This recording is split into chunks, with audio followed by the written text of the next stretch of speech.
Bonjour à tous et bienvenue dans ce premier podcast avec notre premier invité sur Reportage Gradin. Aujourd'hui, pour démarrer cette nouvelle série d'émissions sur YouTube, on accueille pour ce premier podcast Colin Jeu d'Or, l'assistant coach des National 1 des Metropolitans de Levallois de basket, tout simplement. Colin, comment ça va? Bah écoute, comme on l'a dit, tout va bien. On est vendredi, mais tranquillement, ça fait plaisir d'être là, faire cette interview avec vous et puis, c'est parti, hein. Qui dit vendredi dit match N1. Pas de match aujourd'hui, c'est la trêve? Enfin, enfin la trêve sur une saison, marathon avec la N1 où on enchaîne, vraiment beaucoup, beaucoup de matchs. Je pense que vous connaissez un petit peu, mais, ça fait du bien. Une petite pause là, après la fin des matchs allés, ça nous permet de nous ressourcer un petit peu et de repartir de l'avant sur la deuxième partie de saison. Avec nous aujourd'hui, Alexis.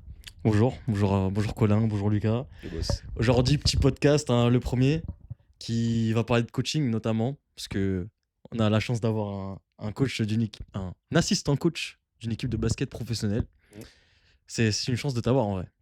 C'est une chance, mais ça me fait beaucoup plaisir les gars, vous le savez et ouais, ça va être cool. Première question. C'est parti, hein, c'est parti. Qu'est-ce qui t'a amené à rentrer dans le coaching et même qu'est-ce qui t'a amené dans le basket? Comment t'as commencé le basket et comment t'as commencé le coaching? Alors le basket, j'ai commencé assez tard. J'ai commencé en U13. J'étais pas forcément, je connaissais pas le basket du tout avant. Je regardais très peu, voire pas du tout. Et je faisais pas mal d'autres sports. J'ai fait du judo, j'ai fait du tennis. Enfin bref, j'ai fait plein de choses quand j'étais jeune. Et mon frère qui faisait déjà 2 têtes de plus, il a grandi très tôt, qui a été repéré. Donc lui, il avait commencé le basket dans le 11e. Il a été repéré par le PBR à l'époque, donc qui a après fusionné avec le Valois. Donc c'est eux qui l'ont repéré, ils l'ont ramené ici pour faire des entraînements et il a signé, je crois que c'était en U13 ou U15. Il a commencé à faire des équipes départ, région. Non, je suis pas sûr qu'il ait fait départ. Bref, région, après championnat de France, etc. Et donc moi, bah, je l'ai vu faire, je me suis dit, vas-y, je vais aller faire du basket aussi.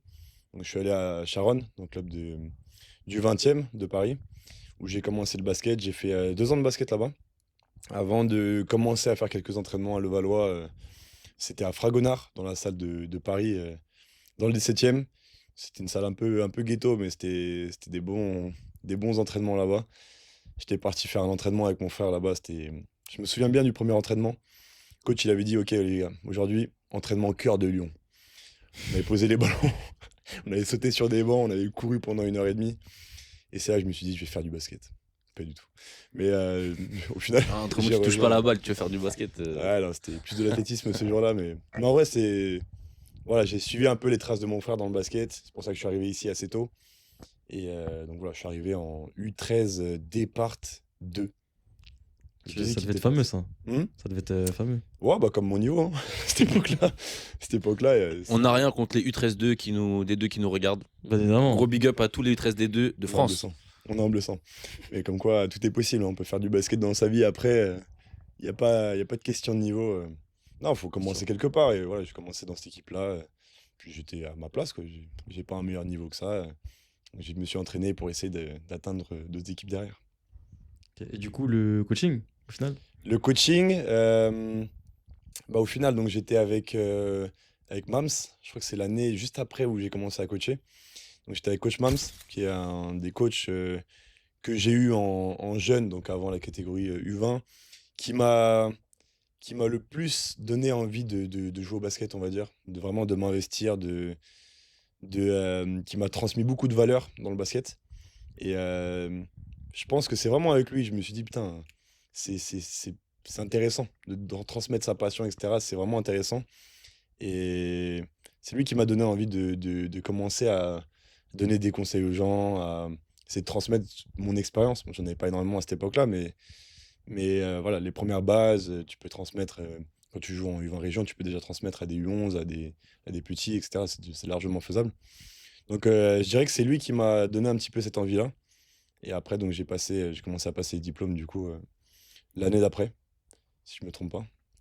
Normalement, c'est ça l'année d'après ou peut-être 2 ans après. Et donc voilà, je suis commencé à rentrer dans le club de Levallois pour donner mes premiers cours, mes premiers entraînements. C'est quoi la première équipe que t'as coachée? La première équipe que j'ai coachée, c'était les U13 92A, donc c'était équipe départ, la première équipe départ. C'était Trésor qui était. Non, à l'époque, c'était Alex qui avait donc Alexandre Nave, qui avait les U13 régions. Mais il me semble que la première année que je prends l'équipe, c'est Trésor Massidi, qui avait les U13 régions. Donc je travaillais un petit peu avec lui, j'étais assistant avec lui sur les 13 régions. Et donc moi, j'avais l'équipe U13 Départ. Où, ce qui est marrant d'ailleurs dans cette équipe, c'est que la première année où j'avais cette équipe, j'avais des gamins qui sont maintenant aujourd'hui avec moi en National 3 et qui sont encore en U20 au club. Donc c'est très bizarre, mais ça fait. Enfin, ouais, c'est drôle de les avoir suivis toutes ces périodes-là, toutes ces années, et de se retrouver à jouer avec eux aux entraînements et même au match. Tu dois te fier quand même, parce que c'est. En vrai, N3, c'est quand même un bon niveau.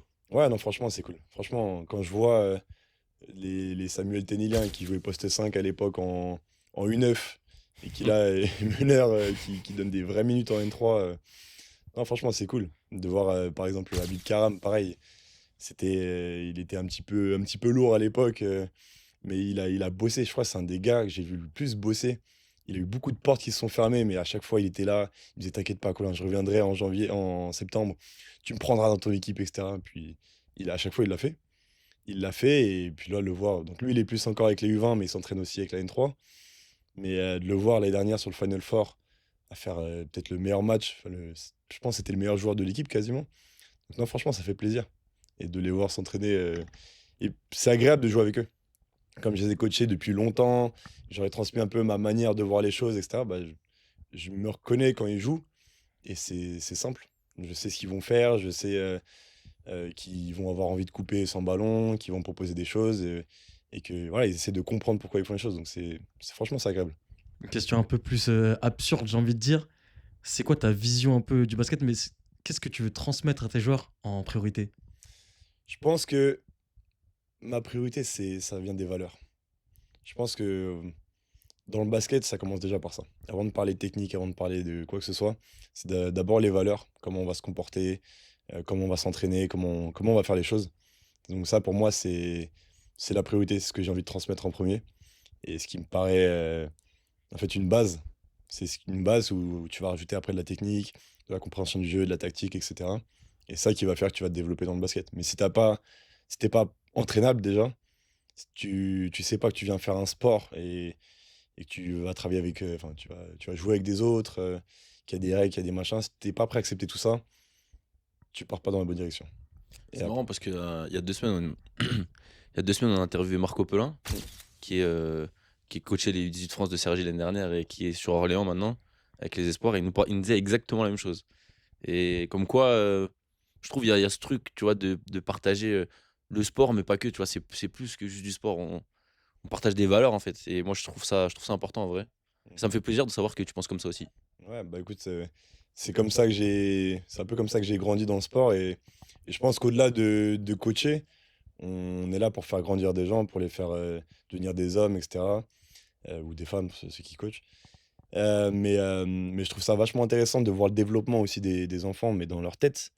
Le cas j'en parlais souvent d'ailleurs, de George Williams, euh, qui est avec la N3, qui est joueur titulaire maintenant. Mais quand je l'ai eu en U17, on a eu beaucoup de problèmes. On s'est embrouillé plein de fois, je l'ai viré des entraînements. Et voilà, on a eu des vraies discussions à chaque fois toute la saison. Et de voir comment il a évolué maintenant. Et en fait, j'ai envie de dire, peu importe le niveau auquel il va jouer, mais de voir comment il est maintenant, son attitude, comment il gère la frustration, ses émotions, etc. Je pense que c'est le truc qui me rend le plus fier. Et vraiment, je suis vraiment content de l'avoir avec moi le week-end et sur les entraînements N3 et de me dire, ok, vas-y, le mec, il a vraiment évolué, il a vraiment changé. Donc je dis pas que c'est grâce à moi ou quoi que ce soit, mais d'avoir suivi cette évolution-là et d'avoir un petit peu participé, ça me fait vraiment plaisir. Moi, j'ai une question pour toi. Je sais pas si c'est écrit et tout, hein, Moi, je prends que mais, les questions écrites, gros. mais depuis tout à l'heure, on parle un peu de toi en tant que joueur et en tant que coach. Et on sait que bah, tu as commencé en tant que joueur, le coaching est arrivé. Il se trouve que tu as plutôt des compétences qui sont plutôt bonnes, qui font que tu es aujourd'hui assistant coach sur la N1. Tu coaches aussi les U18 régions, peut-être France un jour si le dossier arrive à Levallois.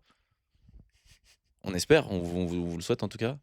Est-ce que tu penses à un moment, parce que je sais, comme on se connaît, que tu as ralenti un peu ta carrière de joueur, on va dire, pour mettre en avant celle de coach. Est-ce qu'à un moment donné, tu penses que le curseur il peut faire que tu arrêtes complètement de jouer pour te consacrer uniquement au coaching? Bah, écoute, cette question, je me la suis posée il y a 2 ans déjà. Parce qu'il y a 2 ans, j'ai dû commencer à faire des choix. Et clairement, le coaching, il passera toujours devant on va dire mon statut de joueur. Et bon, c'est pas forcément ce qui me plaît le plus. Parce que, enfin, c'est pas que ça me plaît le plus, mais c'est que je kiffe jouer. J'ai besoin de ça, j'ai besoin de courir, j'ai besoin de me défouler, j'ai besoin de jouer au basket. Tu vois, tout ce que tu dis aux entraînements, aux gens, à gauche, à droite, bah vas-y, sur le terrain, tu poses la question à personne, tu demandes à personne de le faire, juste tu le fais. Donc ça fait du bien.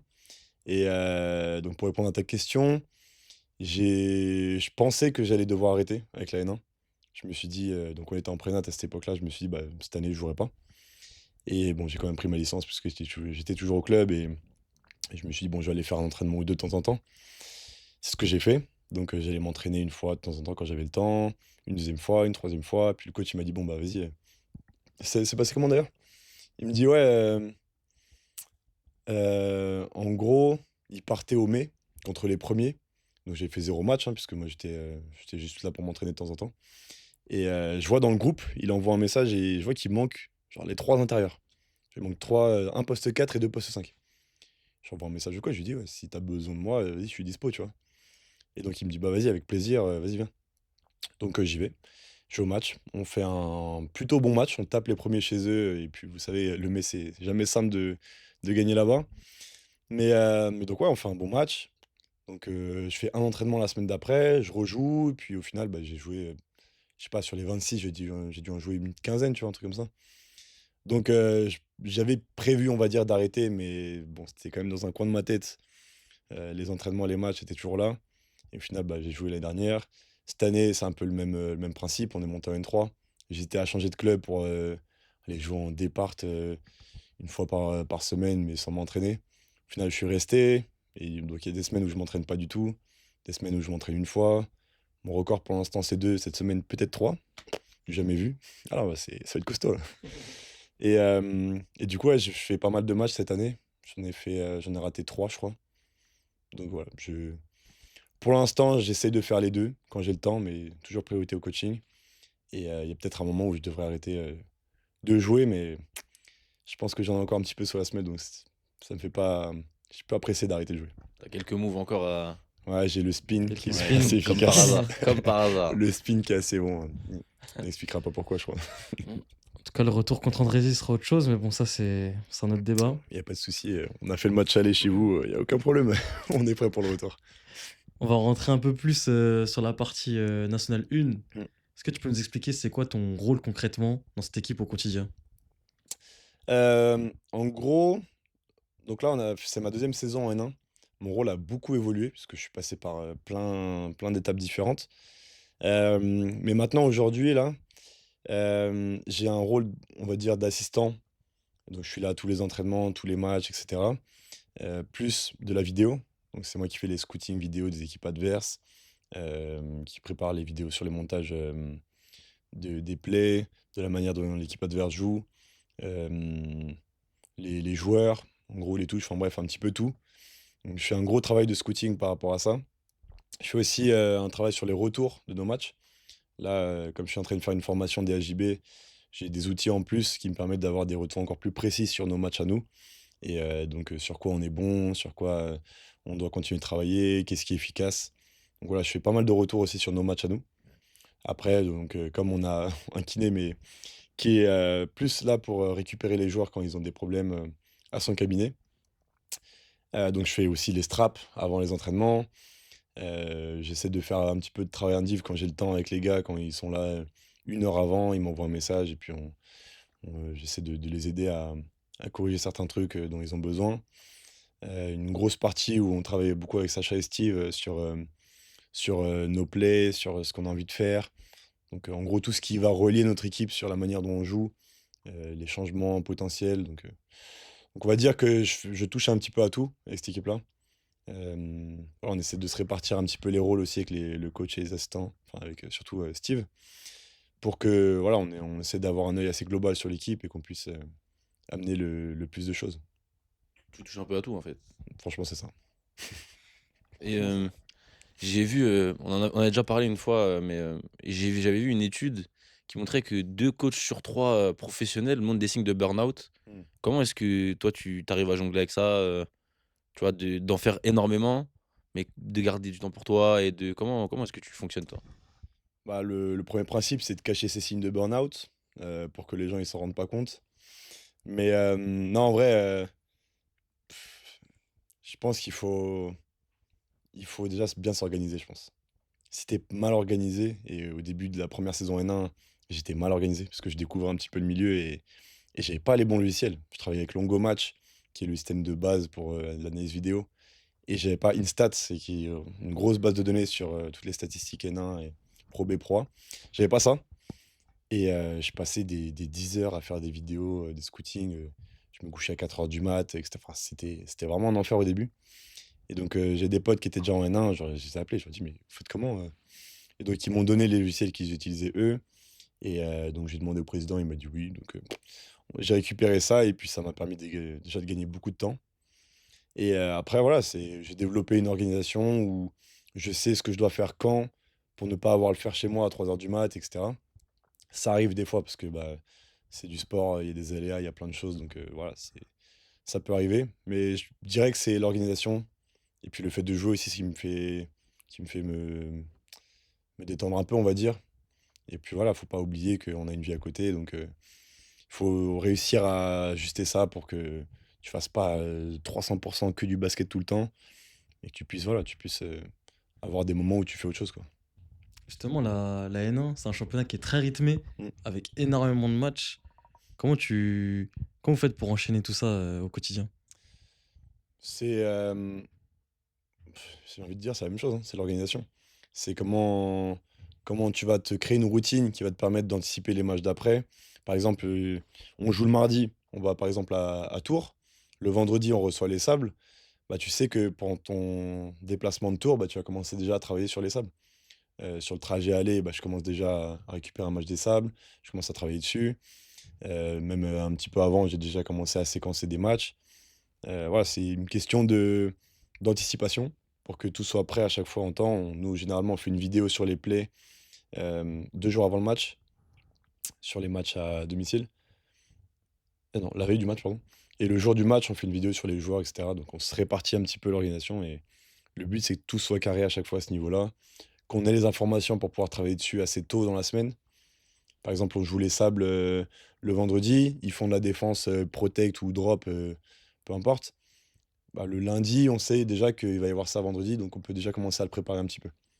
Et ça, un petit peu, sur tous les matchs et voilà, c'est de l'organisation. Mais comme tu dis, c'est beaucoup, beaucoup de matchs et c'est, notre capacité à rebondir aussi, à passer à la suite qui nous permet d'être efficace, on va dire, au maximum. C'est énormément de tactique et c'est professionnel, donc c'est très, très précis. Est-ce que du coup parce que Lucas l'a déjà dit du coup, mais tu coaches des U18 régions. C'est quoi, la différence entre faire ce taf-là avec la nationale 1 et du coup, coacher des jeunes qui sont à un niveau, très correct, régional, mais en U18? C'est quoi la différence? Enfin, il y en a Franchement, j'ai beaucoup, envie de mais ouais, j'ai presque envie de te dire que ça a rien à voir et que c'est vraiment 2 mondes complètement différents. Il y a quand même des similitudes parce que ça reste du basket, ça reste, il y a quand même des passerelles, on va dire. Tu peux utiliser un système, dans les 2 équipes, donc ça peut être intéressant. Mais, c'est presque pas le même métier. Là, c'est le coaching déjà et le fait d'être assistant, c'est pas la même chose. ouais. D'être avec des U18 et des seniors, c'est pas la même chose. Région et nationale, c'est pas pareil. Donc j'essaye de retranscrire un peu, hem, ce qui fonctionne avec la N1, j'essaie de le retranscrire un petit peu avec les U18 et ça me permet aussi d'être encore plus précis avec eux et de leur apporter de plus en plus. Quand je vois ce que j'étais capable de leur apporter il y a 4 ans et ce que je peux leur apporter maintenant, en termes de stratégie, en termes de tactique, en termes de technique et cetera, bah, la N1, ça m'a fait progresser, ça m'a fait évoluer. Donc voilà, j'essaie de leur retransmettre aussi ça et que tout le monde soit gagnant. Du coup, je rebondis, mais je pose vraiment la question parce que Lucas, il en a parlé tout à l'heure. C'est comment, tu penses que l'année prochaine, le dossier 18 France, il va arriver enfin, à Levallois ou? Ça, malheureusement, c'est pas quelque chose qu'on maîtrise, mais en tout cas, j'ai un collègue qui s'appelle, Lubin, qui est, qui est directeur technique du club. Vous le connaissez? Ouais, Ouais, c'est un de nom, de nom, De de nom nom. de nom. et de la maternelle aussi. Non, en gros, bah, je sais que lui, il bosse beaucoup, beaucoup, là-dessus avec ses collègues, au bureau du LSC Quand j'étais encore 100% LSC, je travaillais aussi avec lui sur ce dossier-là, mais voilà, c'est une vraie ambition du club de récupérer le dossier U18. C'est, je pense, c'est un élément vraiment faire qui peut faire la différence au sein du LSC, parce qu'on a 2 équipes U13 régions, on a une école de basket voilà, qui est vraiment un bon niveau. On a U15 France, U15 régions, on a 2 équipes en U13 région, en U18 région, pardon, en élite. On a 2 équipes en U21 région, on a N3, on a N1. Le seul élément manquant pour l'instant, c'est les 18. Donc voilà, on bosse beaucoup dessus. On a corrigé pas mal de choses qui n'étaient pas encore on va dire dans le quota pour que ça passe pour le dossier championnat de France. Mais voilà, on avance. J'espère que l'année prochaine, on l'aura. Vous avez battu en coupe Cergy, Mm. alors qu'ils sont en 18 France et vous étiez en 18 régions. Ouais, bah, ça fait 2 ans. Milieu de tableau R2. Ça fait 2 ans. Milieu de table, Ça t'es fait bien 2 ans. renseigné. On n'était pas là au match, mais on a entendu Il parler y a de ce des match. échos. Ouais, non, c'était un beau match. Ça fait 2 ans de suite qu'on reçoit Cergy en Coupe de France. Et bah, ça fait 2 ans qu'on montre qu'on est là. L'année dernière, c'était en tout début de saison et voilà, on a fait un vrai match. Et donc on prend de 1 point au final, ce qui passe en zone et enfin bref, on gagne le match. Et cette année, pareil, on fait une première mi-temps, on est un petit peu surpris de l'intensité, etc. On réagit bien, on s'adapte et puis voilà, on montre que bah, on sait jouer au basket et qu'on fait une très grosse deuxième mi-temps et on prend le match de 8, je crois, un truc comme ça. Donc c'est un élément aussi qui, j'espère, peut nous permettre de titiller un petit peu et de montrer qu'on peut rivaliser dans le championnat de France. Je pense qu'on a un peu fait le tour de ta présentation, N1, N3, U18. Il y a un sujet que Lucas il voulait aborder, donc je vais le laisser poser la question. C'est l'année dernière, ou l'année d'avant, je sais plus, l'année dernière sûrement, quand tu as pris la place pendant 3 matchs, il me semble, bah, tu as pris l'équipe parce que le coach s'est fait limoger. Très belle ville d'ailleurs. Gros big up au coach Franck, Exactement. qui a quitté le Valois du coup. Mm. Et avant de trouver son remplaçant, Sacha Gifa, t'as assuré l'intérim du poste de coach. T'as fini avec un bilan positif sur 5 matchs même, je crois. Hein. C'était 4. 4. 4. Tu finis avec un bilan positif, si je dis pas de bêtises. Ouais, on finit à 3-1 sur les 4 matchs. Comment ça se passe pour toi? Tu dois prendre une équipe professionnelle alors que tu es assistant, tu dois gérer, en plus tu arrives à gagner. Comment tu as vécu ce truc-là? Alors franchement, c'était assez particulier, parce que bon, ça a été un peu enfin, c'était une très grosse surprise, déjà d'apprendre que le coach était limogé. Euh, je me souviens plus exactement comment ça a été annoncé aux joueurs, mais voilà, je pense que tout le monde était un petit peu surpris de cette décision, voilà, donc c'est les dirigeants, et puis ils font ce qu'ils ont à faire. Mais non, c'était une période qui était assez particulière, puisqu'on était juste au lendemain de la trêve de Noël, du Nouvel An, etc. Donc, on avait un match amical contre Cergy ce jour-là, le soir même. Donc, dans l'après-midi, j'ai passé peut-être 4 heures au téléphone avec un peu tout le monde.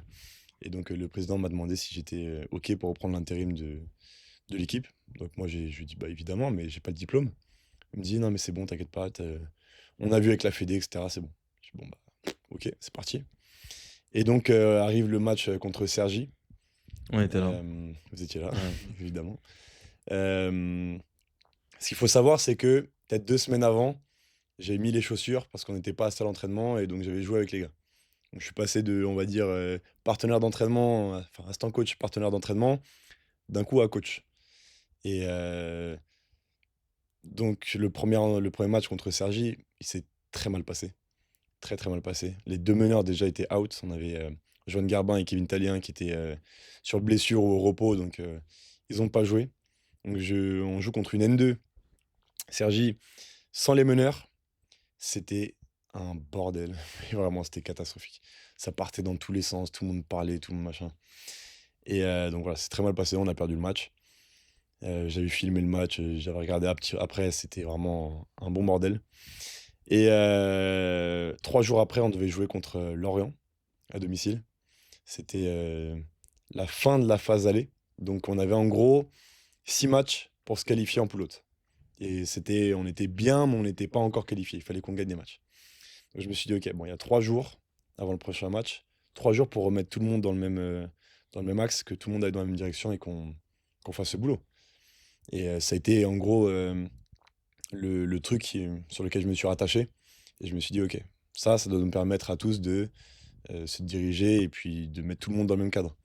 Donc je me suis servi de ça et puis j'aurais dit, les gars, j'ai envie de dire, peu importe qui coach, peu importe qui est là, je lui dis, on a une mission depuis le début de l'année, c'est de gagner le match et d'aller en poule-haute. Donc voilà, maintenant on sait pourquoi on fait ça. On sait qu'il faut qu'on défende du jeu, on connaît le plan de jeu, etc. J'avais beaucoup travaillé sur le plan de jeu avec Franck, donc ça a été facile pour moi puisque je connaissais, enfin, je savais ce qu'il y avait à faire, c'était une philosophie qu'on partageait. Voilà, ça n'a pas été compliqué pour moi de reprendre la tactique ou la stratégie. Et franchement, gros respect aux joueurs parce qu'ils ont été vraiment, vraiment pros. Les mecs, ouais, ils ont fermé leur bouche, ils ont écouté, ils ont fait ce que je leur ai demandé. Ils se sont donnés à 200% sur le terrain. Et puis voilà, on commence à Lorient, on gagne le match contre Lorient à domicile. On est parti perdre à Tours de 20 points, mais voilà, c'était une belle équipe, puis c'était chez eux, donc c'est vraiment pas simple de gagner là-bas. On reçoit Angers, il me semble, après. Pareil, on fait un gros match à domicile et on va faire un très beau déplacement à Toulouse, qui était mon dernier match du coup. Et là, on a fait franchement, je dirais le match sur les 4 le plus abouti défensivement. Et les mecs ont vraiment, vraiment donné. Ils étaient dans le sacrifice tout le temps. Bon, franchement, c'était agréable. C'était agréable. C'était beaucoup de travail, parce que je faisais au final tous les rôles. Parce qu'à Toulouse, je regarde sur le banc adverse, ils sont 5 coachs. Moi, je regarde mon banc, bah, je suis un. C'est moins. Du coup, non, voilà, je faisais l'assistant coach, je faisais les scootings, je faisais les retours, je coachais, je préparais les séances, je faisais tout. L'homme à tout faire. Franchement, mais c'est ça, Tu hein. dormais pas. Ah non. T'as pas dormi pendant 2 semaines. Mais c'était un mois. Un mois. 4 matchs, ça a duré Ouais. un mois. Pendant un mois, je dormais pas. J'arrivais 3 heures avant les entraînements le matin pour préparer les séances, regarder l'équipe adverse. Je repartais en dernier de la salle. Chez moi, je bossais jusqu'à 3 heures du mat. Enfin, c'était un gros rythme. Moi, j'ai envie de parler un peu du côté émotionnel. Est-ce que le départ de Franck t'avait affecté quand c'est arrivé? Et comment t'as vécu aussi l'arrivée de Sacha, que tu connaissais pas forcément, qui devait avoir, j'imagine, des méthodes complètement différentes, parce que chaque coach a un peu son ADN. Comment émotionnellement ça t'a affecté? Comment est-ce que t'as fait pour rebondir avec tout ça? Bah déjà, le départ de Franck, c'était pas quelque chose auquel je m'attendais. Et, euh, et je dois beaucoup à Franck parce qu'il m'a beaucoup, beaucoup appris. Je me suis fait la réflexion après, mais en fait, avant d'avoir travaillé avec lui et après, je me suis rendu compte que je connaissais pas forcément le basket avant. Et qu'il m'a appris beaucoup de choses sur la tactique, la stratégie, enfin, le management, enfin, vraiment beaucoup, beaucoup de choses. Donc déjà, je lui dois beaucoup par rapport à ça. Franck qui a travaillé de longues années avec Pascal Donadieu quand même. Non, c'est clair. Non, il avait une vraie expérience. Ouais. Et puis, voilà, on n'a rien à dire, il connaît le basket. Donc j'ai beaucoup appris avec lui. Et bah, c'était assez surprenant d'un coup qu'il soit plus là et que je me retrouve tout seul sur cette équipe-là, qu'on avait construit ensemble. C'était lui le chef de cette équipe-là, quoi.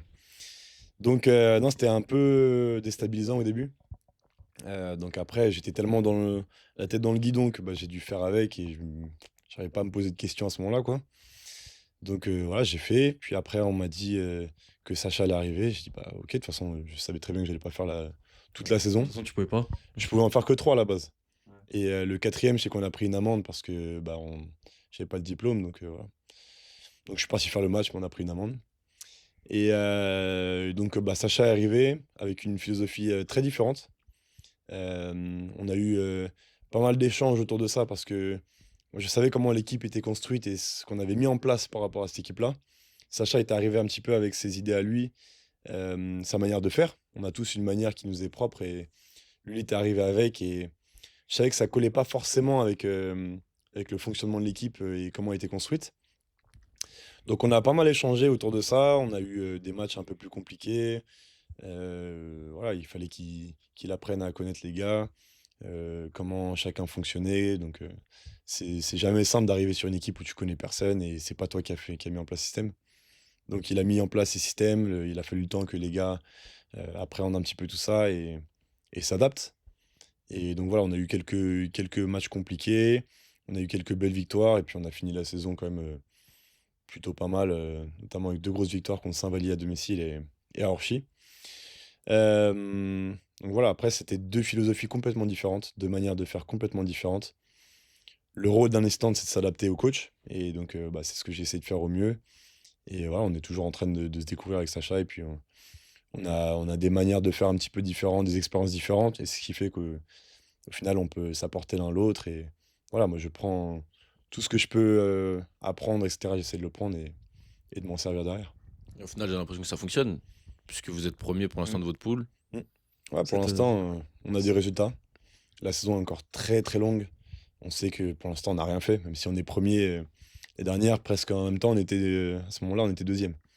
Pour des promus, on n'a pas fini deuxième de la phase aller, mais voilà, on a fait quand même une belle saison. Là, les objectifs sont différents. On a un rôle différent dans la poule. Pour l'instant, on fait du bon boulot. Mais voilà, c'est le début. On a fait 13 matchs, il en reste 27 avant les playoffs seulement. C'est énorme. Ouais. Mais... Et donc voilà, maintenant, il reste le plus dur à faire, c'est de continuer et d'aller chercher une place en Pro B, c'est l'objectif. clairement. Clairement. Ouais, il y a pas tout droit là. Si vous arrivez en Pro B, qui va coacher les espoirs? Bonne question. Pour l'instant, il n'y a qu'un seul objectif, c'est la Pro B. Et puis après, le fonctionnement autour, c'est toujours comme ça qu'on a fonctionné à Levallois. C'est d'abord on fait, puis après on voit. Enfin, on essaie toujours d'anticiper un petit peu les problèmes qu'il peut avoir, etc. Mais la N2, quand on est monté en N1, pas grand-chose qui était prêt, quoi. Il fallait déjà d'abord sportivement faire le boulot, ce qui était vraiment pas simple pour monter de N2 à l'époque. C'était le premier, il monte pas forcément, il faut qu'il passe par les playoffs. Mm. Donc c'est pas simple. Et après, il y a des gars qui ont bossé pendant tout l'été, des 26 heures par jour pour qu'on puisse avoir un dossier en National 1 et ça a fonctionné. Donc ça, c'est une très bonne question. Mais pour l'instant, j'ai pas la réponse. Si tu l'as d'ailleurs, je veux bien que tu me Je l'ai, mais je peux pas le dire en Je podcast. comprends, Je pourrais te le dire après, Vas-y, y a quand pas les de caméras sont éteintes. souci. T'as mon numéro? Lubin J'ai ton numéro. Parfait. Lubin Non, mais il n'y a pas de nom. Hein. C'était juste. Je sais pas tout quoi. Attends, j'ai plein de questions. En fait, parce que du coup, on est dans tous les sens. Je sais pas trop par où aller là, tu vois. Je sais pas trop où aller. Écoute ton cœur, mec. Mon cœur. Ouais. Raconte-nous une petite anecdote sur un déplacement en N1 que tu pourras avoir, un truc qui t'est arrivé. Alors, ce qui est dur, c'est que en N1, il se passe tellement de choses. Enfin, on va dire, c'est à la limite entre l'amateur et le pro. Du coup, on est dans un entre-deux qui fait qu'il peut se passer plein de choses. Et il s'en est passé tellement. Je serais même pas comme ça en tête. Moi, j'ai l'image du déplacement à Toulouse. Bah, d'ailleurs, le dernier match que j'ai fait, où on rentre du resto et des gars qui nous appellent, ils sont bloqués à 6 dans un ascenseur avec un mec qu'ils connaissent pas. Donc, quand tu vois les gabarits des mecs qui font 125 kilos, etc., qui sont bloqués avec un boug comme ça, tu te dis, ça devait être. C'était très long en plus, 40 minutes. Donc, il y a ça, il y a des placements où on a oublié les maillots. Un jour, enfin, il s'en est passé tellement des choses. Qu'est-ce qui te vient, toi? Rien? T'étais pas là? Ah non, j'étais pas là. T'étais pas là. Moi, je peux te raconter des anecdotes avec Sergi, par contre. Ouais. Parce que je les ai suivis sur une saison. Je me doute. Non, Vas-y. No Way Back sur YouTube. Allez regarder la série. c'était branché. C'est bientôt dans les albums, c'est déjà sorti. C'est un podcast, hein, tu peux raconter une anecdote. Hein. Ouais, bah. Moi, qu'est-ce que je peux raconter? Bah. Bourbourg. Non, aussi, même avec la N1 de Levallois. La N1 de Levallois, je viens voir un nouveau match contre Fougères. Et match que vous avez pris d'ailleurs cette année. Et il y avait un joueur qui jouait à Fougères, à l'intérieur, un poste 5, Daouda, qui jouait à Cergy, qui cherchait une N1 l'année dernière. Ça me dit quelque chose. Et ça. je t'avais envoyé un message, je t'avais dit, hey, mon pote Daouda, il cherche une N1 et tout, tu veux pas le prendre et tout? Et toi, tu m'as dit, ah non. Pas de potentiel. Ouais. Tu m'as dit pas de potentiel. Ah, il peut rien faire, rien, je t'avais dit même. Ouais. Je crois que je t'avais dit ça, non? Ouais. je crois que je Tu t'avais m'as dit dit, il est trop lourd et tout. Ouais, il il est peut venu 19 points. Il était bon. Il était très bon. Il vous Non, a on, a, éteint. on a bien galéré à le stopper, lui, mais Carrément, ça changeait que les intérieurs parce que vous faisiez que des fautes sur lui. ah bah, on a passé les 26 intérieurs. Non, ce qui est marrant en vrai avec la N1, c'est que quand tu nous scoutes, tu peux pas savoir qui va jouer. On a une liste de 25 noms. Avec tous les blessés qu'on a, j'ai posé la question à un instant un jour, je lui dis, mais vous avez regardé qui sur notre liste là? Il dit, bah, j'ai pris les 10 derniers qui ont joué le match. Je fais, ouais, ça n'a rien à voir. Rien à voir. Il y a 3 nouveaux gars qui sont arrivés. Je crois qu'on pète les scores de pigistes. Mais c'est un truc de ouf. Ah non, ça Nous, sur Insta, toutes les semaines, il y a des nouveaux joueurs. Ouais. Mais à un moment donné, faut. Ouais. Je Tu sais pense que si tu que. prends le calendrier des joueurs du début de saison et d'aujourd'hui, c'est. Mais À la part dernière. Kevin Talien Et et Soli, Soli. c'est ça. La dernière et cette année, c'est le même combat, hein. On a Mm. plein de blessés, des joueurs qui arrivent. La dernière, on avait des joueurs qui n'étaient pas au niveau, donc on a dû Moi, je me faire des souviens ajustements, d'un etc. C'est non, je me tous les souviens ans, d'un c'est. joueur qui est arrivé en pleine année. Un Américain, là, qui joue en Amérique du Sud, je pense, avant, ou je sais plus. Je sais plus d'où il arrivait. Ouais. J'en ai entendu des trucs sur ce joueur, hein. Après, je sais pas si tu te souviens. Ah, le voilà? Ouais, le Valois, ouais. Je sais pas Comment de il qui tu parles, s'appelait? mais. Ouais, mais il était pas très bon. Ouais, Miles Carter. Miles Carter. Ouais. Ah, Miles Carter, c'était compliqué. Il est arrivé dans un championnat déjà bien lancé. Et il a eu un petit peu de mal à s'intégrer au groupe. Donc, ouais, ça s'est pas forcément super bien passé. Il avait des grosses qualités, hein, franchement. Mm. Il m'a impressionné un jour dans un match. Il montait 2 pieds de main, tout petit meneur, hein. 2 pieds de main sur un gars, là, c'était impressionnant. Mais je pense qu'avec plus de temps et plus d'expérience en France, il peut faire quelque chose, Ouais. largement. Mais dans le contexte là, c'était chaud. Non, ce qui est marrant aussi, c'est que bah, j'ai failli jouer avec l'équipe l'année dernière. Euh, il y avait des blessés, donc bah, j'ai fait 3-4 entraînements dans une semaine. Et puis le coach a demandé, ouais, Colin, il peut jouer avec l'équipe là? Et donc j'étais pas loin. Comme j'avais déjà un contrat à ce moment-là, enfin, c'était mort. Mais cette année, je suis dans la liste des mecs qui peuvent jouer, au cas où. Ah oui, mais toi, Si jamais ils ont besoin d'un shooter, tu vois, je suis cumuler les casquettes, Ouais. c'est ton Ouais. dada, hein. Ouais, mais c'est bien, au moins ça fait une visière à chaque côté, tu vois. Tu prends jamais le soleil. C'est comme un bob un peu. Je sais pas si tu vois. Tu vois ce que c'est un bob ou. Non, je sais pas ce que c'est. Ok.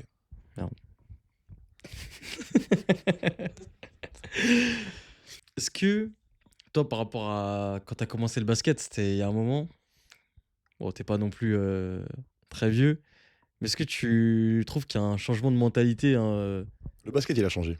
ouais. Est-ce que tu trouves qu'il y a un changement de mentalité chez les jeunes, chez les U18 que t'as par rapport à quand toi peut-être t'étais en U18, parce que Ouais. Ouais, non, forcément. peut-être les réseaux aussi, Forcément. Il y a un les joueurs à suivre. média tribune là qui fait des. Qui fait des. Qui fait des reportages sur les joueurs, etc. Donc forcément, Ça fait monter la tête aux jeunes. Ouais, pas au cercle, hein. Non, en vrai ouais, forcément, le basket, il évolue. Les jeunes, ils évoluent. Tout évolue. Donc, bah, forcément, qu'on voit une différence. Et franchement, elle est flagrante. Elle est flagrante. Le comportement, même le fait de tout filmer, ça, on faisait pas à notre époque. C'était rare d'avoir des vidéos de nos matchs, même des highlights ou quoi que ce soit. Donc, en jeune, c'était très rare. Nous, on avait beaucoup d'agents déjà à cette époque-là. Quand j'étais en U20, même U18, j'ai beaucoup de potes qui avaient des agents, etc. Moi, je m'autogère, donc tu connais. On n'avait pas d'argent. Mais qu'est-ce que tu en penses de ça, toi? Des agents? Non, du fait que le basket, euh, même chez les jeunes, devienne hyper médiatisé, tu vois, avec des médias comme nous ou d'autres médias, tu vois, mais comment, ou même juste que les petits se filment, ils postent et tout. Comment toi tu perçois ça? Je pense il faut pas aller contre. Il faut pas aller contre. Faut juste savoir l'utiliser. Il faut savoir en parler aussi. Il faut savoir quelle influence ça peut avoir. Et après, c'est comment tu vas faire comprendre à tes joueurs que bah, telle ou telle chose va avoir un tel ou tel impact. Et voilà, comment tu peux utiliser ça. Moi, j'utilise la plateforme Huddle, là, qui est une plateforme où tu peux rentrer les matchs dessus. Et tu peux tout séquencer. Et puis les gamins, ils ont accès à tout. Donc après, par exemple, tous les matchs allés, ils peuvent cliquer sur leur balle perdue. Ils ont toutes les balles perdues de toute leur saison. Tous leurs tirs à 3 points, bah, ils ont tout. Et donc ça, c'est quelque chose qui alimente encore plus le fait d'avoir des vidéos, de se regarder soi, etc. Mais je pense que bien amené et avec un échange avec eux, tu peux te dire, ok, bah vas-y, tu vas regarder comment tu as marqué tes points. Ok, t'as vu là, à chaque fois que tu fais ça, tu scores parce que tu es efficace là-dessus. Par contre, regarde, tes tirs ratés, chaque fois que tu fais 2 dribbles, machin, bah c'est pas des bons tirs. Tes balles perdues, vas-y, on regarde tes balles perdues. Ok, à chaque fois que tu essaies de faire une passe en sautant, tu perds la balle. Bah, à partir de ce moment-là, vas-y, tu sais, tu connais ces actes d'amélioration, tu sais ce qu'il doit faire pour progresser. Et voilà, donc ça, c'est un outil qui nous permet d'utiliser le fait que tout soit filmé tout le temps et ça leur permet d'avoir des arguments pour progresser et de savoir où ils vont. Moi, j'ai une anecdote déjà, et après, j'ai une question. Mhm. Déjà, la première, c'est un truc que j'avais pas vu à mon match, moi, parce que je coach des U15 D1. pour ceux qui ne savent pas encore. La Ligue des La Champions. Ligue des Champions. Bientôt R4. C'est la Ligue des Champions U15. Je vais pas parler trop vite, surtout en Du monde. vidéo. Mais surtout quand cette vidéo va sortir, peut-être que ce sera mort, hein, on sait pas. Hein. Pour le moment, c'est encore jouable.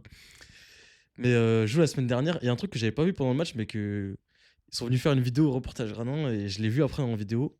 C'est qu'il y a il y a un joueur en face, tu vois, qui met un 3 points. Et il pointe le joueur sur qui il vient de marquer avec le 3. Il fait genre comme ça, tu vois, en mode. Pouf, comme ça. Et je me suis dit, ah, U15D1, ça célèbre comme ça, comme des fous. C'est un peu une dinguerie, tu vois. Ouais. Après, bah, c'est aussi la gestion de tes joueurs. Mm. Chaque coach, bah, il est responsable de ses joueurs. Et toi, est-ce que tu acceptes ça ou pas? C'est vrai. C'est au-delà de la vidéo, des caméras, de reportage gradin qui est sur le côté, etc. C'est comment tu vas accepter ou non, tolérer ou non ce que tes gamins vont faire. Si tu vois un gamin qui fait un truc qui te plaît pas, bah, c'est comment tu vas gérer ça qui va faire la différence.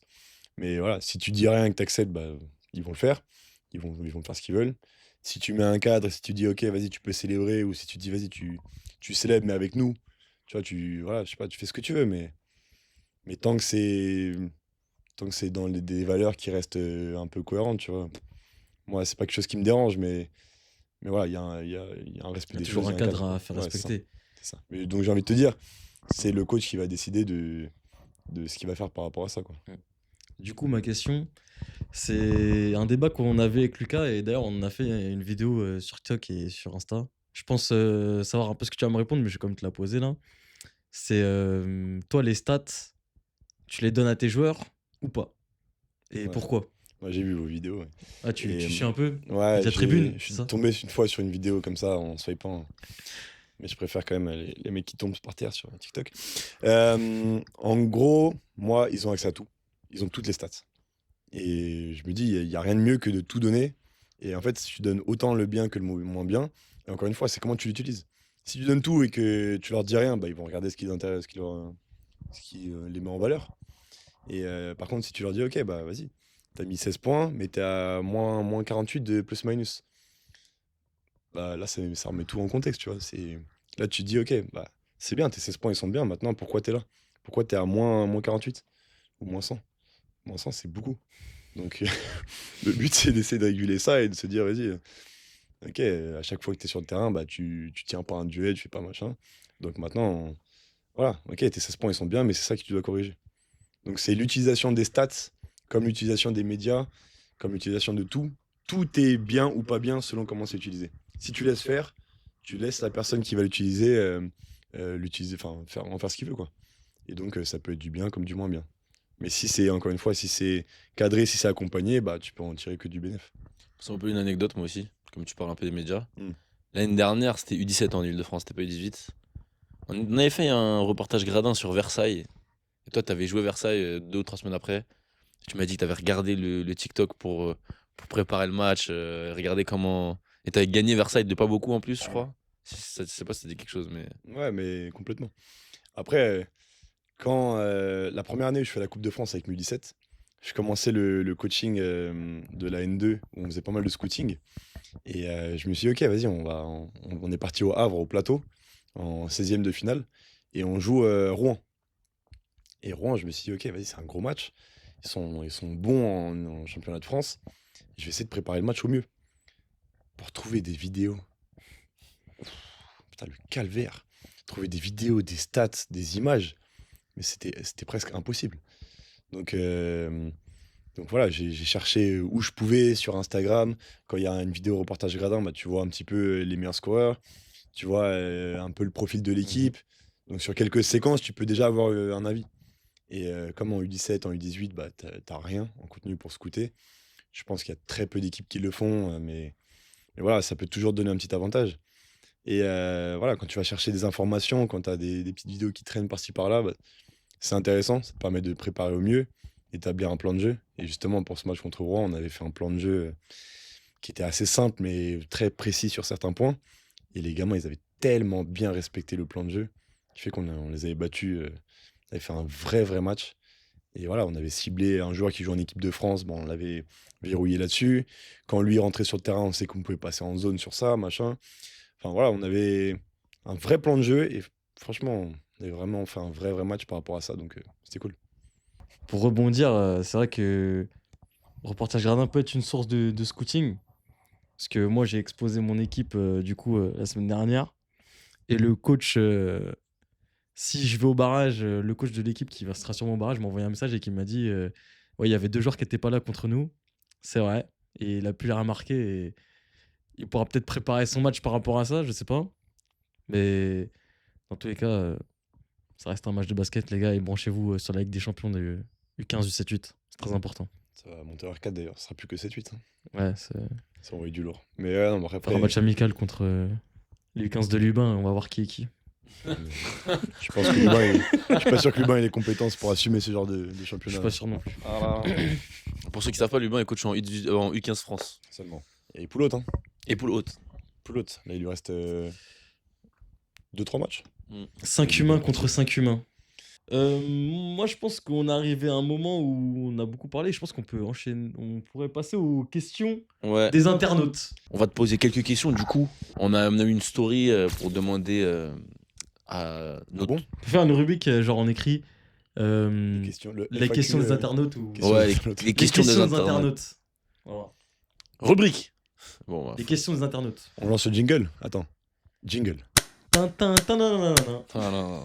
Et du coup, vous devez faire un jingle maintenant, les gars. On en a plusieurs. On va t'en poser 2-3. Des jingles. J'aimerais bien. La première question, c'est Loza qui la pose, qui te demande qu'est-ce que tu penses des arbitres. Alors c'est hyper vaste comme question, mais c'est la question qui est posée. Qu'est-ce que tu penses des arbitres? Contre Andrézy. Il faut respecter les arbitres. Contre Andrézy. Ça va être dur, hein. Toi, C'est honteux ce qu'on fait. Toi, t'as déjà pris une disqualifiante cette année. T'es parti pour prendre une D'ailleurs, j'ai deuxième un dès truc à qu'il. dire par rapport à ça. Là. Les Dans le arbitres. short. Non, pas par rapport à ça, par Ok. rapport aux techniques. Les arbitres, c'est une question assez vaste, mais le niveau des arbitres en général est assez hétérogène, je dirais. Il m'arrive, j'ai pas mal de week-ends où j'ai des bons arbitres, où on peut échanger, etc. Moi, ce que je trouve dommage, c'est de temps en temps le manque de dialogue ou le manque d'ouverture de certains arbitres. J'ai envie de dire, en fait, quoi qu'il arrive, on ne sera pas objectif. On est coach, on n'est pas objectif. On est joueur, on n'est pas objectif. Mais de temps en temps, tu as des arbitres qui gèrent bien ça. Et toi, tu vois quelque chose, ils voient autre chose. Il y a une petite discussion, mais même si elle est brève, hein, mais au moins, voilà, chacun expose son avis, lui dit de toute façon, moi je vois ça, ou peut-être j'ai pas vu. Ok, mais tout le monde fait des erreurs, l'arbitre fait des erreurs. Quand il en reconnaît une ou deux dans le match, tu dis ok, c'est bon, le gars il est pas fou. Voilà, il voit des choses, des fois il se trompe. Ok, on continue de travailler ensemble. Et là, il n'y a pas de souci. Mais quand c'est trop cow-boy, c'est trop ouais, non, toi tu parles pas, c'est moi qui fais, c'est moi le boss et on voit que moi dans le match, je trouve ça dommage en fait parce que on est tous là pour que les joueurs jouent à la base. Et des fois, ça empiète un petit peu là-dessus. Et c'est là où je me dis qu'on a peut-être une progression à faire par rapport à ça. Mais dans l'ensemble, voilà, j'ai rien contre les arbitres. J'ai arbitré des matchs aussi quand j'étais petit. Et maintenant, c'est comment on échange avec l'arbitre et comment l'arbitre échange avec nous qui va faire si le match peut bien se dérouler ou non. Je suis extrêmement d'accord. La plus grande force d'un arbitre, c'est la façon dont il communique. Ouais. Plus que les calls qu'il va faire, ce qui sont bons, pas bons. C'est vraiment la façon dont il communique, dont il justifie et dont il gère les émotions des joueurs. Mm. C'est ça la plus grande qualité. Et C'est ça. Ouais. C'est un sport où il y a beaucoup d'émotions et il y a Mm. beaucoup de frustration. Tu vas au lieu, tu te fais contrer, tu as l'impression qu'il y a un mec qui te pousse un peu. Toi, tu as un ressenti, l'arbitre, il va en avoir un autre. Mais il faut pas oublier que il y a une gestion des émotions. Toi, tu as de la frustration parce que tu penses que c'est pas équitable. Tu es par terre, tu peux avoir une réaction. Mais l'arbitre, il faut aussi qu'il arrive à comprendre ça. Et je pense que les arbitres qui ont joué, ils ont un petit peu plus de facilité à le reconnaître et à se dire, ok, là, il est dans sa frustration, je vais le voir après, vas-y, peut-être qu'il y a faute, peut-être pas, mais dans tous les cas, tu peux pas réagir comme ça. Ok. Quand tu tombes par terre avec l'arbitre, parce que tu as dit, il n'y a pas faute, je trouve ça vraiment... ça t'est arrivé, c'est ça, Andrézy, je crois. Complètement. Et ça m'est arrivé aussi, moi, cette année, Andrézy, où j'ai une réaction pareille, j'ai fait comme ça. J'ai même pas dit un mot, j'ai juste fait ça. Ouais. Et je l'ai pris aussi. Hop là. Mais ça, l'arbitrage cow-boy comme ça, j'ai un peu de mal. Et c'est là où je voulais rebondir. C'est que moi, par exemple, j'ai 70 matchs dans la saison. Ouais. Donc avec la N1, la N3, les U18, Beaucoup j'ai plus de un chances de prendre une pourcentage technique. de prendre une technique qui est Mm. quand même décuplé. 3 matchs par week-end. Ouais. En fait, de prendre une technique pour un vieux truc où tu te dis, vas-y, c'est pas nécessaire, quoi. Juste, tu me dis, on n'a pas vu la même chose, ou peut-être je me suis trompé, ou coach, redescend un peu. Ok, bah, on est tous des humains, des fois on s'emporte un peu, des fois on réagit avec nos émotions. C'est partie du jeu. Mais si on prend une technique à chaque fois pour un truc comme ça, au bout de trop, bah, moi j'en ai déjà 2. C'est vrai que toi, c'est très problématique parce que Bah, il me reste, ouais. t'as pas que 26 matchs par an. Non, ça, C'est et vrai donc là, il m'en que. reste, je crois que plus que 70 d'ailleurs, parce que ça fait 40 plus. Ouais, non, j'en ai plus. Je vais en Ouais. avoir 90, pas loin. Donc, ouais, Et t'es à la même c'est. échelle que tout le monde, Et, to- c'est-à-dire et- que t'en Bah, prends c'est ça. 3 et tu prends un week-end de Donc, suspension. ouais, et j'en toi, ton prends une week-end avec de la N1. suspension, Tu il fait rates 3 vraiment mal, matchs quoi. aussi, C'est ouais. ça. L'année C'est. dernière, j'ai pris 3 techniques. Je devais être suspendu sur un match où j'avais playoff U17, dernier match de N1 contre Orchi, et un match pour la montée en N3. Donc, bah, je suis parti faire les arbitrages, mais Magnifique, ça d'ailleurs. super, quel plaisir. Mais T'as mis des techniques en arbitré? j'en ai mis 8 en première mi-temps au coach. Non, mais voilà, c'est un petit peu deux poids deux mesures quand tu as autant de matchs et que tu prends une technique pour pas grand-chose. Bon, ils sont toujours un petit peu mérités, mais il y a des manières de gérer aussi qui peuvent moins impacter. Et surtout en joueur, je sais pas, tu t'embrouilles un petit peu avec un gars où il y a un coup qui est mal placé et l'arbitre qui met bam bam, technique, bah ça te fait un au compteur. Mm. Il suffit que tu dépasses la ligne de coach, parce que ça on me l'a fait ce week-end. Je dépasse la ligne de coach parce que les bancs étaient mal alignés.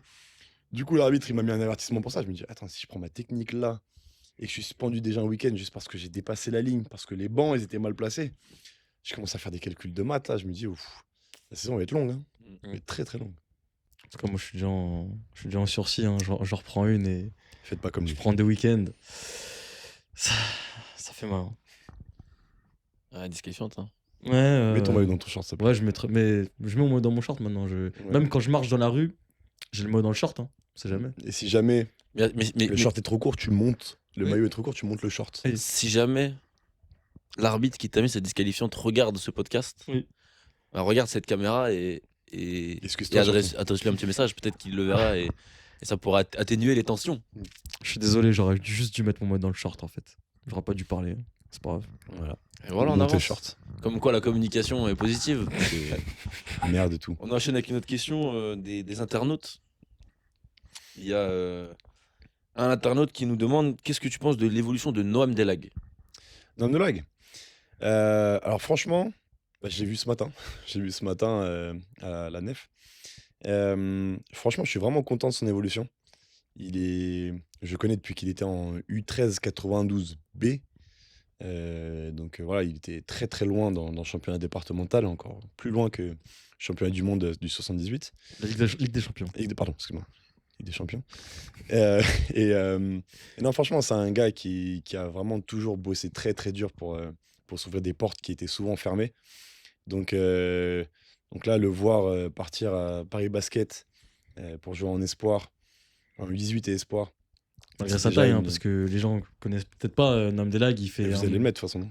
Ouais, on peut peut-être mettre une photo. Mais il n'y aura peut-être pas sa taille Ouais. Bah, sur la tu photo. mets Quoi. sa taille. Je sais pas, il fait sa taille. 1m combien? 1m70 maintenant, peut-être? Aucune idée, franchement. Il est pas beaucoup peu plus plus, grand. je quoi. pense. Ouais, voilà. Mais non, franchement, voilà, c'est pour ça que je dis qu'il avait beaucoup de portes fermées devant lui et de le voir maintenant être dans les meilleurs passeurs d'espoir, le voir scorer, etc. Franchement, je lui dis, hein, ce matin, ça me fait vraiment plaisir. Il finit 3ème au championnat de France U18 l'année dernière avec Paris. Ouais, c'est clair, bon, ils ont fait une vraie saison. Ils avaient beaucoup de joueurs que je connaissais bien dans cette équipe-là et ça me fait vraiment plaisir de les voir faire une saison comme ça. Mais voilà, je me dis que tout est possible et qu'avec la force mentale qu'il a et le caractère qu'il a, il peut s'ouvrir des portes. Voilà, moi j'espère juste qu'il va aller le plus loin possible et je suis content de son évolution pour répondre à la question. Je trouve que c'est une bonne transition pour parler de Thomas Penellier. Exactement. Alors tu m'enlèves les mots de la bouche. Rends-lui, s'il te Thomas plaît. Penellier, qui était le coach de Noam l'année dernière, Mhm. nous a posé une question pour toi. Nous Ça, dit, c'est bien parle-nous foutu. de la 1-3-1 à Lorient qui a fait basculer le match. Écoute, on était parti un petit peu en bricolant à ce match-là, parce qu'on avait beaucoup de blessés déjà à cette époque. Toute la saison, en fait, on a eu des blessés. Et donc, avant le match, on s'était dit, ok, il faut qu'on prépare des choses parce qu'on va pas pouvoir tenir le match en en indiv, 5-5, voilà, pendant 40 minutes. Premier quart-temps, Ladji Meïté, qui est notre intérieur titulaire, cheville. On n'a plus qu'un intérieur qui a eu des problèmes de faute. Donc on a été obligé de bricoler. Et puis on s'est dit, ok, vas-y, on va tenter des choses. On avait prévu 2-3 zones différentes. Et donc en parlant avec Sacha, on a décidé de se lancer. Moi, j'étais plutôt sur une 3-2 à la base. Et Sacha m'a dit plutôt un 3-1. Donc j'ai dit, ok, bah vas-y, on part sur une 1-3-1. Et donc on a lancé la 1-3-1. C'était en début de saison. Donc je pense que l'équipe adverse n'était pas forcément prête à attaquer toutes sortes de zones, n'avait pas forcément préparé tous ces systèmes. Et bon, ils ont fait le système qui, je pense, aurait le moins marché sur cette 1-3-1. Donc voilà, moi je connaissais leur système, j'avais tout sur mon papier, hein. Mais donc ils n'ont pas fait pour moi le système le plus efficace sur cette 1-3-1 là. Donc on a réussi à les faire douter, à leur faire prendre des tirs qui étaient de moins en moins bons choix, on va dire. Et ça nous a mis en confiance, on a commencé à être beaucoup plus efficace aussi en attaque et à remonter l'écart. Et donc voilà, c'était un petit coup de poker qui a payé. On en fait souvent en ce moment, puisque avec tous les blessés qu'on a. Et pour l'instant, ça paye, donc on prend. En plus, ils étaient invaincus, vous aussi, à ce moment-là. Ouais. C'était une sacrée fin de match de fou avec le coach qui prend ses deux techniques, là. Ouais, c'était très drôle. C'était quand même une sacrée fin de match, hein. C'était très drôle. Alors, on nous demande si Moussa Amoumi, c'est pas le meilleur joueur, le joueur le plus fort que t'aies jamais coaché. Je crois qu'il Le a pas mis de meilleur. message, lui. Est-ce que c'est le meilleur joueur que j'ai coaché ou le meilleur joueur tout court? C'est la question que je me pose. Et après, il Le dit dans un GOAT. deuxième message, Ah. c'est moi et c'est mon ancien coach. C'est pour ça que je demande. Et je suis super nul, sa réponse sera MDR. Ah, bah écoutez, MDR. S'il propose des réponses avant que je réponde, il n'y a pas de souci, moi je suis. Hein. J'ai toujours été pour le soutien de mes joueurs, moi. Donc s'il veut que la réponse soit MDR, ça sera MDR. MDR. On a une autre question de Thomas Totux. Je sais pas si tu connais. Ça me dit quelque chose. Un Qui GB, dit- comme je le connais peu. Quel rôle a eu le grand Koustalman dans ta vie, Ah, le grand Koustal. Olivier? Exactement. T'es bien renseigné, toi. C'est T'as qui fait ça le Très FFBC? bien renseigné. Olivier C'est Koustal. le directeur du FFBC. Le directeur Ok. du FFBC. Ah, écoute, qui a eu. C'est quoi la question? Le Quel gros- rôle il a eu dans quel rôle a eu le grand Koustalman dans ta vie? Je pense qu'on peut clairement dire qu'il a changé ma vie sur beaucoup de points. Il m'a fait grandir en tant qu'homme, grandir en tant que joueur, grandir en tant que coach et surtout en tant que manager. Donc, je lui dois beaucoup. Très bien. Par contre, augmente-moi, s'il te plaît. Question de Kira qui demande qui est ton inspiration. Dans quoi? Je pense dans le basket, Je pense, hein. dans le coaching. Je le pense. coaching Ouais. Parce que dans le basket, à la base, c'était Kobe. Quand j'ai commencé, je regardais beaucoup de vidéos de Kobe, etc. C'est pour ça que j'ai le même feuille de web. Pas du tout. J'ai Même aucun de spin, ces- non? Il fait des spins, lui? Ouais, et parfois il fait des spins Kobe, hein. Ah ouais? Ouais. Les spins, ça a souvent fini en passe, mais moi, je connais pas trop les passes. Non, mon inspiration, bah, ça a été. Au début, ça a été Mams, du coup, comme je vous avais dit au début. C'est lui qui m'a donné un petit peu cette envie-là. Qui? Je pourrais pas te dire une personne.